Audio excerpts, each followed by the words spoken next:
అనంతపురం జిల్లాలో దివంగత టీడీపీ నేత చమన్ సాబ్ 66వ జయంతి వేడుకలు ఘనంగా జరిగాయి. చమన్ సాబ్ ఫౌండేషన్ ఆధ్వర్యంలో ఆయన ఘాట్ వద్ద నివాళులర్పించిన అనంతరం కేఎస్ఆర్ కళాశాలలో జయంతి సభ నిర్వహించారు. ఈ కార్యక్రమానికి రాష్ట్ర మంత్రి కొల్లు రవీంద్ర, మైనార్టీ వ్యవహారాల సలహాదారు మహమ్మద్ షరీఫ్, పరిటాల శ్రీరామ్ ముఖ్య అతిథులుగా హాజరయ్యారు.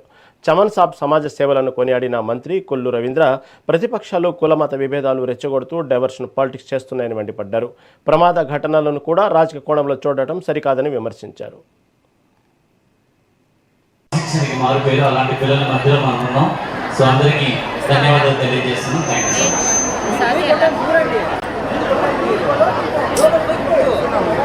సో అందరు కలిసి ఒక్కసారి చేద్దామా? జోహార్ చమన్ సాబ్, జోహార్ చమన్ సాబ్, జోహార్ చమన్ సాబ్.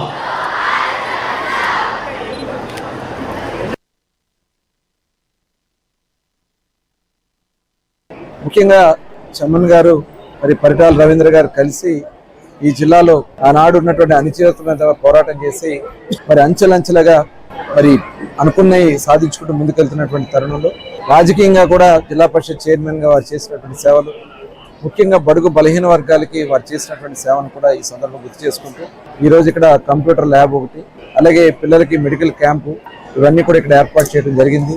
వారిని మనస్ఫూర్తిగా అభినందిస్తూ ముఖ్యంగా మన రాష్ట్రంలో గౌరవ ముఖ్యమంత్రి చంద్రబాబు నాయుడు గారు, అలాగే ఉప ముఖ్యమంత్రి పవన్ కళ్యాణ్ గారు, నారా లోకేష్ గారు కేంద్రం ఇచ్చినటువంటి సహకారంతో అస్తవ్యస్తమైనటువంటి పరిపాలనని ఈ 2 సంవత్సరాల్లో ఒక గాడిలో పెట్టడమే కాకుండా ఒక పక్క ఇన్వెస్ట్మెంట్స్ తీసుకొస్తా ఉన్నాం, ఒక పక్క ఇరిగేషన్ ప్రాజెక్టులు కంప్లీట్ చేసుకుంటూ ముందుకెళ్తా ఉన్నాం.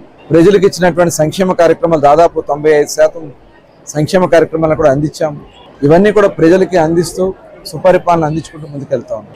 కానీ ఈరోజు కులాలని, మతాలని, ప్రాంతాలని తిరిగి మళ్ళీ కుట్రలు చేసే ప్రయత్నంలో జగన్మోహన్ రెడ్డి గారు బయలుదేరుతా ఉన్నారు. ఇవాళ ఆక్వా రైతుల పరామర్శ పేరుతో భీమవరం వెళ్ళి ఏదో చేయాలని ప్రయత్నం చేస్తా ఉన్నారు. నిన్న చూస్తే విశాఖపట్నం పడవ ప్రమాదంలో అక్కడ 6 చనిపోతే ప్రభుత్వం వెంటనే స్పందించి వాళ్ళకి నిధులు కేటాయింపు చేసి ఇవాళ వాళ్ళకి రక్షణగా ఉంటే 5 సంవత్సరాలు అయినా ఎవరికి డబ్బులు రిలీజ్ చేయకుండా ఆ రోజున బోట్లని తగలబడిపోతే కనీసం పలకరించినటువంటి వ్యక్తి అక్కడికి వెళ్ళి రెచ్చగొట్టే కార్యక్రమాలు చేస్తాం.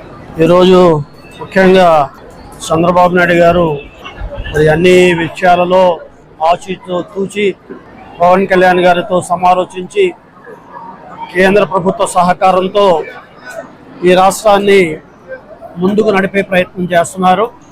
అయితే ఏదైతే ప్రతిపక్షం ప్రజల చిత్కారానికి గురైందో ఆ ప్రతిపక్షం ఈరోజు అనేక కుయుక్తులు పన్నుతుంది.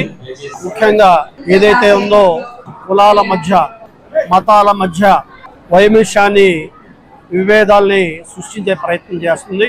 కాబట్టి ప్రజలు కూడా గుర్తిస్తున్నారు.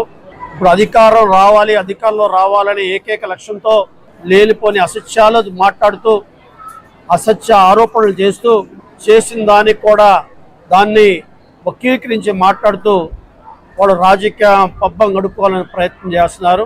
ముఖ్యంగా